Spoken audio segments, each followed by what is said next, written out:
What is going on, everybody? Welcome back to LTQ Wrestling Crew YouTube channel. We're going to be talking about Money in the Bank. I'm going to give my predictions.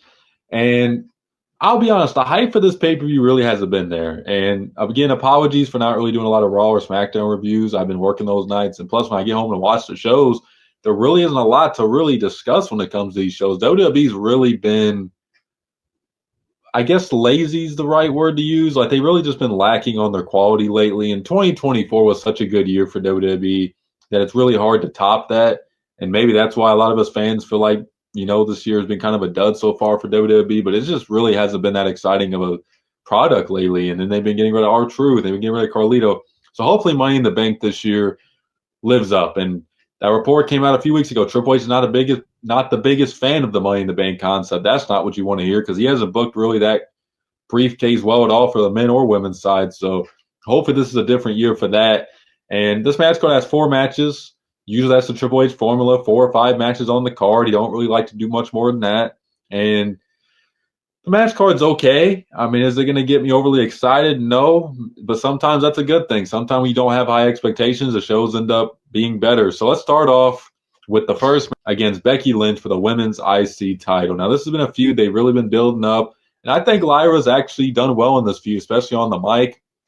And Becky, some fans aren't really sold on her as a heel or whatever the case. They feel like it's kind of like Cena where it's forced and she's kind of hating on the fans, all this other stuff.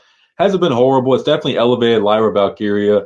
And I'm not the biggest Lyra Valkyria fan. I do think she's a very good wrestler. I don't know how she's going to be with connecting to the audience. Her entrance music definitely helps with that. A rare W from Def Rebel there. And, I mean, I really don't want to see Becky win this match, but my prediction is going to be Becky Lynch because, why else would they be having this rematch if they weren't going to have her win? I mean, come on now. Let's be serious. They're going to give the title to Becky. She's coming back. Her and Charlotte always come back and get some type of title or some type of, big program, as they should. But I do think this is going to be just like the previous match they had, a very, very good back and forth match. I do think these two have very good chemistry, both from Ireland. I think they knew each other before WWE. I'm not sure. But, very, very good wrestling they both are going to do against each other. And I predict Becky will take the win. They'll have one more match the next show or next premium live event, and that will be the end of this feud. And maybe Becky will put over somebody new. She's done that in the past. She put over Tiffany Stratton. She tried to get women like Dakota Kai more TV time and Tegan Knox. So it ain't like Becky's not went to bat for other women. It's just WWE really loves to push Becky to the moon. And you get why. She's arguably their most popular women's wrestler. We'll see how this match goes. This feud's actually been pretty enjoyable for me. I've not hated the idea of this feud, especially since our last match was really, really good. We'll see how this goes, but I'm not too mad at this match happening.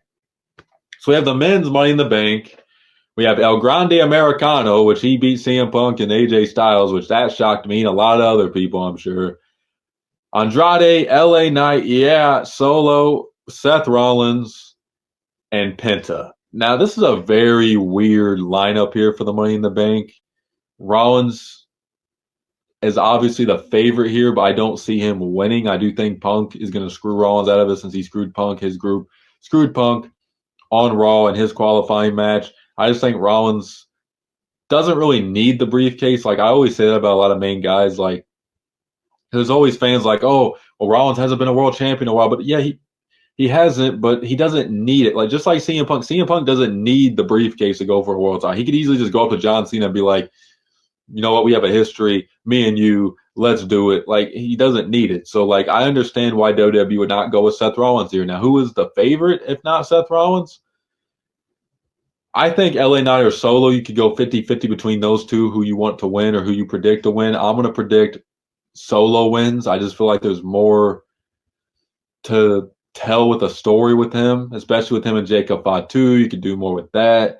And Solo honestly needs to win because as much as I want to take Solo seriously, he loses so many matches. It gets to a point where it's like, okay, is this guy ever going to win a match? He's supposed to be a very, destructive heel and type of heel like that, and he just doesn't win. You could definitely make the argument for Solo winning. I do think he'd make sense as a Mr. Money in the Bank. Money in the Banks are always better as heels for some reason. Like, babyface Money in the Banks are not that they're horrible, but Heels always make it more entertaining. And then LA Knight, I mean, it's a little bit too late to give him the Money in the Bank briefcase. Possibly the last few years, fans have really wanted him to win it. Penta, I don't really see him winning. I think him and El Grande are still in a feud to some sorts. I think that's going to play into this match. El Grande, I mean, besides his gimmick being funny, what is there really to be invested in with that? And Andrade, I mean, I don't see him winning. I mean, it'd be a cool moment for Andrade because ever since he's came back, WWE hasn't really done much besides the Carmelo Hayes type matches. But he's kind of just a guy to put on good moves during this match. I don't really see why else he's even in this, to be honest. I do think Carmelo Hayes should have got it over him, but that's an argument for another day. So, yeah, LA Knight and Solo are probably the two I see winning, but I'm going to go with Solo Sikoa. I think Solo Sikoa will be a good Mr. Money in the Bank. His finisher makes sense. So I always like Mr. Money in the Banks or Miss Money in the Banks with like quick finishers, like Drew with the Claymore, or Solo with the Samoan Spike, or Randy with the RKO. Like, it makes Money in the Bank cash in so much more exciting because they could strike out of nowhere. Like Solo could pop up and just go boom and then cash in. And that would make a lot of intriguing type of moments for Solo. And who knows if WWE is really ready to invest in Solo right now. They might just be like, you know what, we're more invested in this Jacob Fatu. We're going to go with LA Knight, or maybe they go with Rollins. Who knows? But that's my prediction for the men's Money in the Bank. I just hope it's a good match. I really had a lot of hype for the Money in the Bank men's this year. So we'll see. So the women's Money in the Bank, you have Roxanne, Rhea Ripley, Stephanie Victor, Julia, Alexa Bliss, and Naomi. Now you can make a lot of cases for all these women to win. I'm not going to argue against any of them. Do I feel like it's early for Stephanie Victor and Julia to win? Yes.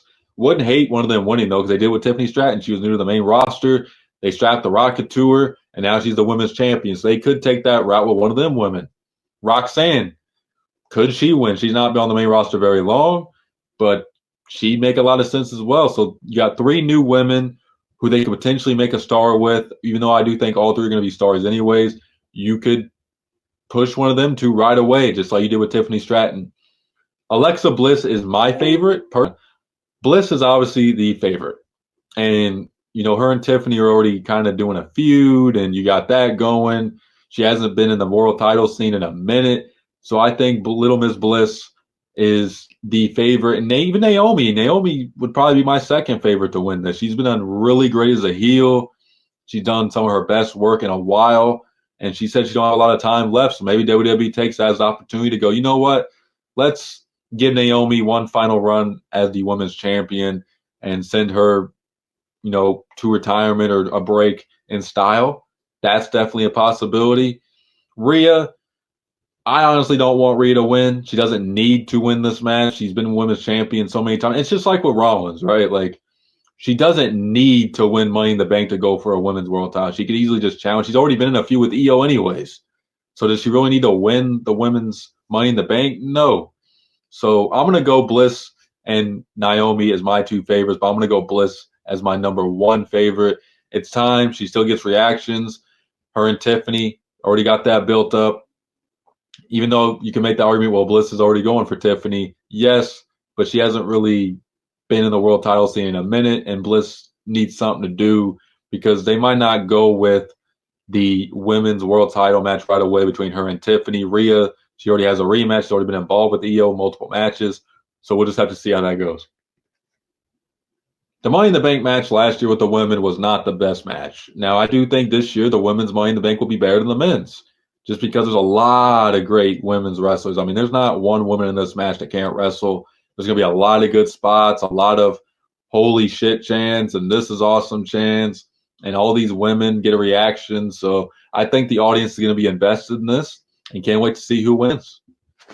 So Logan Paul, John Cena against Jey Uso and Cody Rhodes. Now, am I that invested in this match? No, it's kind of just a match on the card. John Cena's run's been very underwhelming so far. I haven't really been that invested in his heel run. Logan Paul is a fantastic heel. He's a fantastic athlete.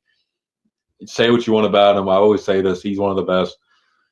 Against Cody, who just recently came back, and then the other world champion, Jey Uso. Neither world champion are defending their titles, which is fine. It's Money in the Bank. Not really tripping too much on that. So who do I have winning between these two teams? This one's tough because it's like, what team really even needs to win? I mean, Logan Paul could be the guy to take the pin here. I don't see Cena taking a pin unless maybe Cody gets a pin on Cena, potentially to set up their match. I could see that. Logan Paul, I mean, he already lost to Jay. Does he really need to beat Jay? No. Jay already beat him. So realistically, right now, I see Cody pinning Cena to get the win for Cody and Jay. That way they set up Cody and Cena in the future. Cena has a bigger opponent. His opponents have been underwhelming, really. R-Truth, I mean, he's great, but, you know, that's not the number one opponent you want to pick for Cena, even though it did his job. And then Randy Orton, the match itself, a lot of fans were invested in. So you got that going. And this is why I say this card is very underwhelming. I mean, this is going to be your main event, a tag team match with nothing on the line. Like, that's the state we're in right now with WWE. There's no stories really to invest in, really, outside of maybe if you care about the Cena and Cody story. I mean, maybe Lyra and Becky if you care about that, but like, there's just no big time story where you go, man, I gotta watch that unfold. Like, there's none of that. It's just they threw a bunch of people in a match, and we're like, okay, we just need to sell some tickets for this Money in the Bank premium live event. Let's just put a bunch of people in the Money in the Bank. We'll decide who wins, men's, women's, both.